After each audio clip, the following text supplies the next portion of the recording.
오늘은 사도행전 1장 1절부터 11절까지 본문으로 왕을 기다리며 라는 제목으로 말씀을 전하고자 합니다. 오늘 본문 말씀은 예수님과 제자들의 마지막 대화와 승천하시는 예수님을 바라보고 있는 제자들의 모습을 묘사하고 있습니다. 사도행전의 저자인 누가가 기록한 복음서에도 예수님이 승천하신 기사가 기록되어 있습니다.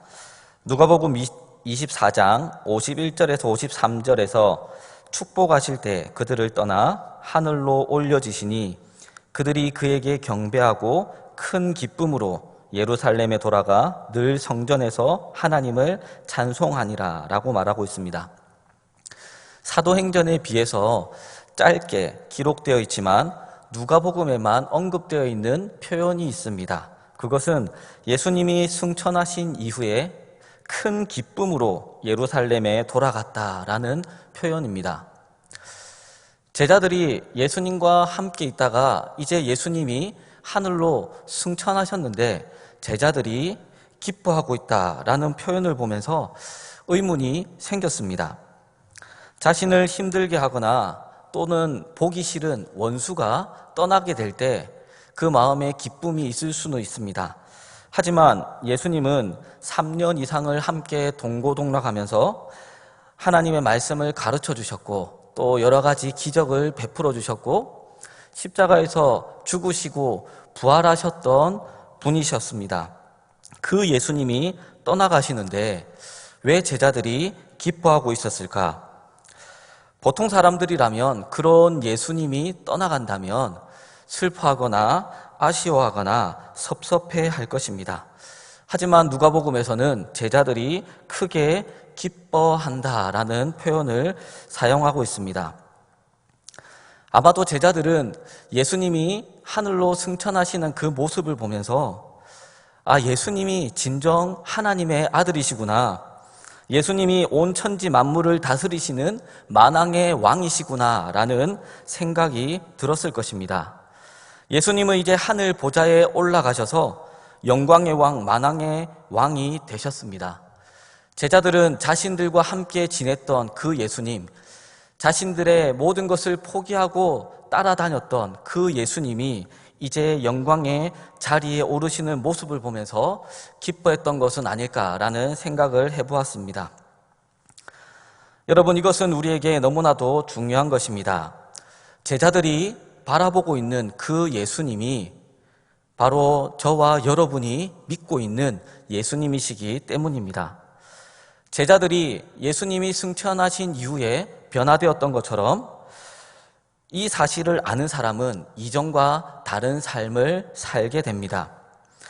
예수님께서 만왕의 왕이 되심을 깨달은 제자들이 어떻게 변화되었는지를 오늘 말씀을 통해 생각해 보기를 원합니다. 그리고 예수님을 영접하고 하나님의 자녀가 된 우리들도 변화되어 하나님의 일꾼으로 쓰임받기를 소원하는 저와 여러분이 되시기를 주님의 이름으로 축복합니다. 오늘 본문 6절에서 제자들이 예수님께 이런 질문을 합니다. 주께서 이스라엘 나라를 회복하심이 이때니까? 처음에 제자들은 십자가에서 죽으셨던 예수님을 믿지 못했습니다. 하지만 부활하신 예수님이 제자들 앞에 직접 나타나셨을 때 그때서야 믿게 되었습니다. 그리고 자신들이 기대했던 하나님의 나라가 죽으시고 부활하셨던 이 예수님을 통해서 실현될 것이라는 생각이 들어서 이런 질문을 던진 것입니다. 그런데 예수님은 그 제자들에게 그것은 아버지의 권한이요 너희가 알 바 아니다. 성령이 임하시면 권능을 받고 땅끝까지 내 증인이 되라 라는 부탁의 당부의 말씀을 하십니다. 이 말씀을 하신 이후에 9절에서 예수님께서는 승천하시는데 제자들은 예수님이 승천하시는 그 모습을 자세히 쳐다보고 있다라고 기록하고 있습니다. 제자들은 예수님께서 이 땅에 하나님의 나라를 실현시킬 것이라는 기대감을 가지고 있었습니다. 어쩌면 그동안 로마의 지배하에서 많은 핍박과 어려움들을 겪고 있었지만 이 예수님이 이제 우리를 해방시키시고 우리에게 자유를 주시고 하나님의 나라를 실현시킬 것이다 라는 기대를 가지고 있었을 것입니다. 그런데 그 예수님이 자기들에게 땅끝까지 이르러 내 증인이 되라 라는 부탁의 말씀을 하시고는 떠나가시는 것입니다. 아마도 제자들 마음 가운데 예수님이 우리를 남겨두시고 떠나가시면 어떡합니까? 라는 그런 마음을 가지지 않았을까라는 생각을 해봅니다. 사실 예수님은 이렇게 승천하시기 전에 제자들에게 이미 당부의 말씀을 전했습니다. 4절에서 예수님은 예루살렘을 떠나지 말고 아버지께서 약속한 것을 기다리라 라고 말씀하셨습니다. 주님께서 승천하신 이후에 제자들이 해야 할 일은 함께 모여서 하나님의 예수님의 말씀대로 하나님이 약속하신 것을 기다리는 것, 그것이 그들이 해야 할 일이었습니다. 예수님의 말씀대로 단순히 기다린다는 것은 하나님이 적극적으로 그들의 삶 속에 개입하시기를 간절히 원한다라는 것입니다. 반면에 기다리지 않고 떠난다는 것은 하나님을 의지하지 않고 예수님의 말씀에 순종하지 않고 자신이 인생의 주인인 것처럼 생각하고 자기가 원하는 대로 살아가는 행동인 것입니다.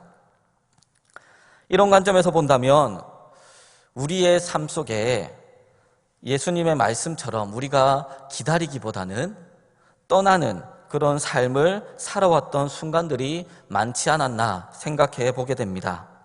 하나님의 뜻이 아닌 내가 원하는 대로 살았던 순간들이 있었던 것 같습니다. 편하고 쉬운 일을 선택하고 하나님의 일을 멀리 하기도 했습니다. 하나님의 섭리를 기다리면서 비록 손해가 되더라도 자리를 떠나지 않고 지키는 것이 바로 믿음의 행동입니다. 하나님의 다음 명령이 있을 때까지 자리를 지키는 것이 제자들이 해야 할 일이었고 우리가 해야 할 일입니다. 제자들은 주님의 명령에 순종하여서 묵묵히 자리를 지킬 때 만왕의 왕이 되신 예수님께서 그 제자들을 정확하게 인도하시고 제자들을 통해서 하나님의 놀라운 역사들을 기록해 나가십니다. 우리 역시도 하늘에서 만왕의 왕이신 예수님이 지켜보고 계시며 우리를 인도해 주십니다. 그렇다면 만왕의 왕이신 예수님께서 제자들을 어떤 방법으로 인도하셨고 오늘날 우리들을 어떻게 인도하시는지 오늘 말씀을 통해서 생각해 보고자 합니다. 그 첫 번째 방법은 기도입니다. 요한복음 14장 12절에 보면 내가 진실로 진실로 너희에게 이르노니 나를 믿는 자는 내가 하는 일을 그도 할 것이요 또한 그보다 큰 일도 하리니 이는 내가 아버지께로 감이라 라고 기록하고 있습니다. 여기서 아버지께로 간다라는 표현은 예수님께서 승천하신다는 말씀입니다. 주님이 승천하시고 나면 우리는 주님이 이 땅에서 행하셨던 그런 놀라운 일들을 동일하게 행하게 될 것이라는 말씀입니다. 아니 그보다 더 큰 일도 예수님이 행하셨던 것보다 더 큰 일도 하게 될 것이라는 약속의 말씀입니다. 예수님께서 그런 놀라운 약속을 제자들에게 하고 계십니다. 어떻게 우리가 주님이 하신 일보다도 더 놀라운 일들을 할 수 있습니까?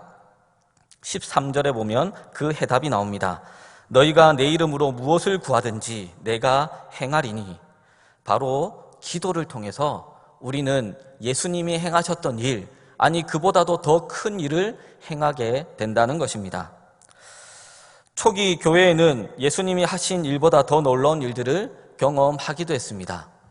베드로가 옥에 갇혔을 때 성도들이 함께 모여서 하나님 앞에 간절히 기도했습니다.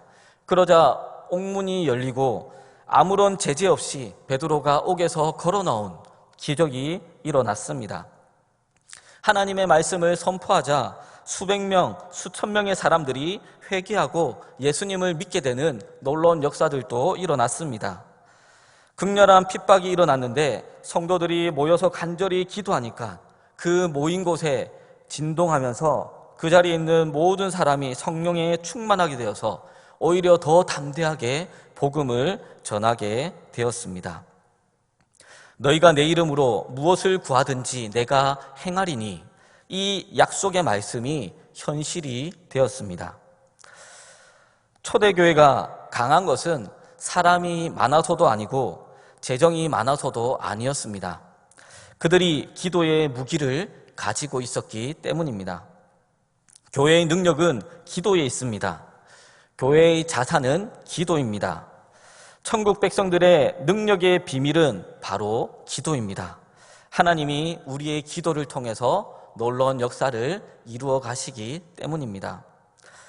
여러분, 기도는 하나님께서 우리의 삶에 개입하시는 통로입니다. 그래서 기도할 때는 그 기도가 응답될 것을 믿으면서 상상하면서 기도해야 합니다. 요한일서 5장 15절에 우리가 무엇이든지 구하는 바를 들으시는 줄을 안즉 우리가 그에게 구한 그것을 얻은 줄을 또한 아느니라. 이 말씀에서 얻을 줄을 아느니라가 아니라 얻은 줄을 아느니라 라고 말씀하고 있습니다. 우리가 기도할 때 이미 그 기도는 얻었다는 사실을 믿어야 한다는 것입니다. 그때 우리는 기도를 통해서 하나님의 인도하심을 받을 수 있습니다. 만왕의 왕이신 예수님께서 제자들을 그리고 우리를 인도해 주시는 두 번째 방법은 성령님을 통해서입니다.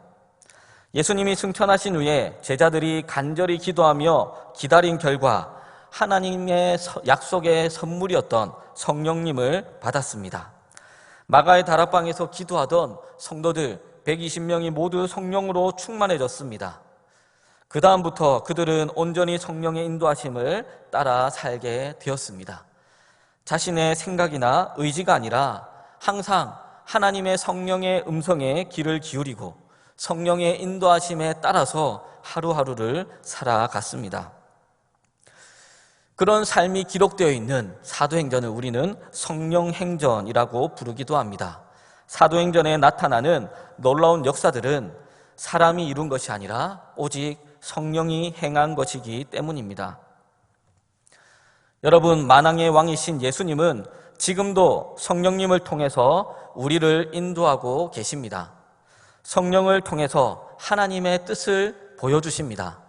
성령을 통해서 하나님의 말씀을 깨닫게 해주십니다. 성령을 통해서 우리의 길을 친절하게 인도해 주십니다.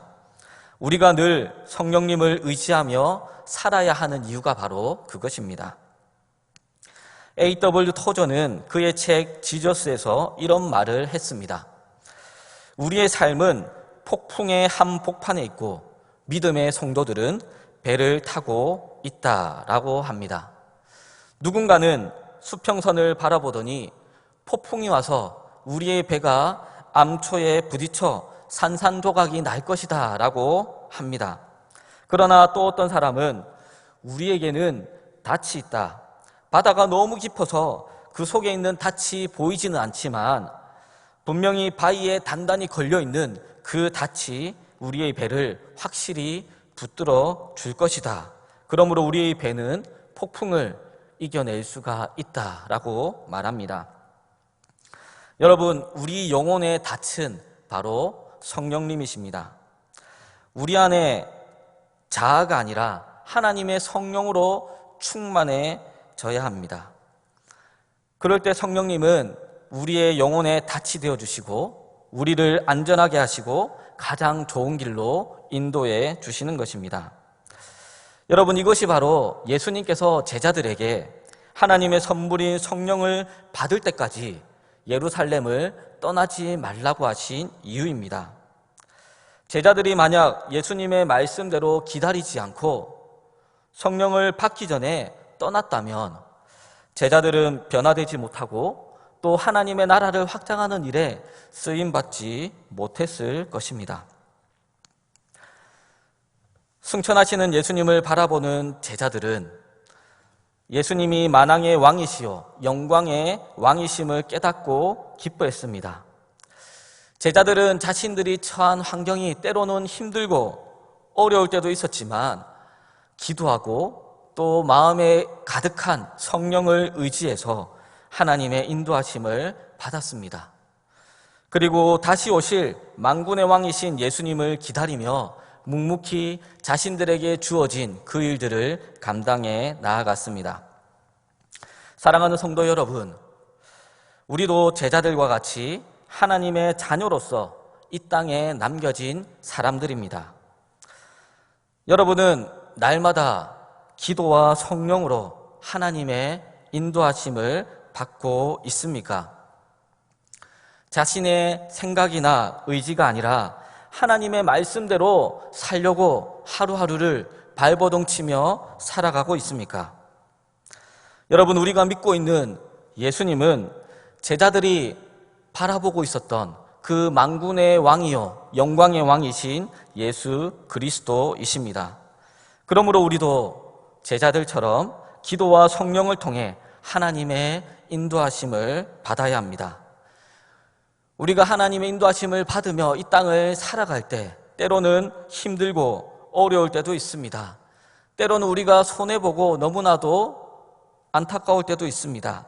그러나 만왕의 왕이신 예수님이 다시 오실 것을 소망하며 그분이 다시 오셨을 때 우리에게 상 주시고 우리의 모든 눈물을 닦아주실 것을 기대하면서 자신이 있는 자리에서 묵묵히 하나님의 나라를 확장하는 그 일의 일꾼으로 쓰임받아야 하는 것입니다. 이 일에 귀하게 쓰임받는 저와 여러분이 되시기를 주님의 이름으로 축복합니다.